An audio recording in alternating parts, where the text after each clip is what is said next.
But that's the thing. Has anyone considered why they're making content like this? Like, you go on.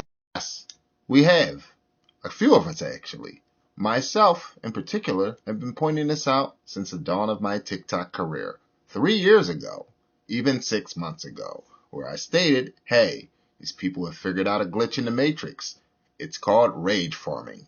The best way to get engagement is to, well, do everything that you just said in your video.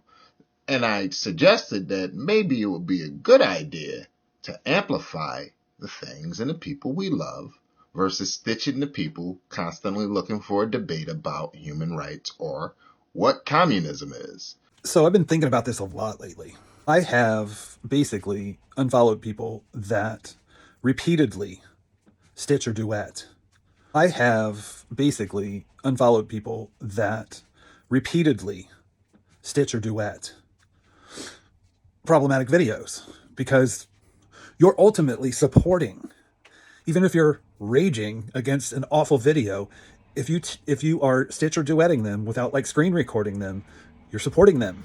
You may be arguing against what they're talking about, but you're supporting them. And for me, I have to think about why I'm on social media in the first place. I want to build community. And to me, if I reach my average is about between 200 and 400 views. If I reach 400 people, I'm glad. I'm not looking for that massive engagement. Yes, I'm on here to be seen, but I'm actually on here to be heard. Rage farming is a symptom of the algorithm. It's the reason why algorithms exist. You stay on the platform longer, you engage more. That's the whole point of algorithms, and that's why algorithms are not a good thing. That's why I've been really excited, because I'm on both Twitter and Mastodon. But Mastodon has suffered from a lack of numbers of people being on it. But I do feel like people are starting to wake up. People are coming from Twitter to Mastodon. And it's a totally different feel. It's like how Twitter felt back in 2008, 2009, 2010. Other people can be on this app and they can rage farm and build up a following. But what's the point? At the end of the day, what are you doing? What are you building? You're building a brand. So what? What are you building? What are you doing it for? As you say, comrade, the who, what, when, where, why. Keep drilling down into those questions. Why do you want to be an influencer? Why do you want to do all this? Comfort, having a job, security. Important to ask yourself ultimately what you're doing on here. They've done studies that actually look at social media and rage farming, essentially rage farming. It's a dopamine hit. It's an addiction. I think I've been terminally online a lot longer than other people have. So basically, I feel like that on a certain level, I am a couple years ahead of where people are at in terms of technology and use of it. Because my focus for the last 6 months to a year has been basically to go back to basics.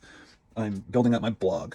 I'm writing more. And I'm using social media that doesn't depend on algorithms.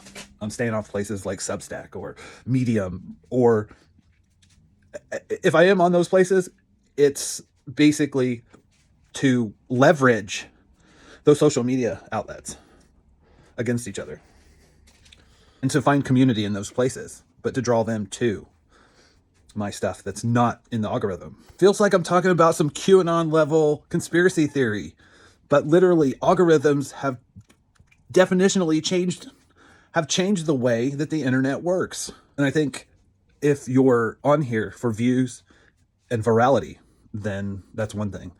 But if you're on here for community and connection, that's another. My focus is connection and community.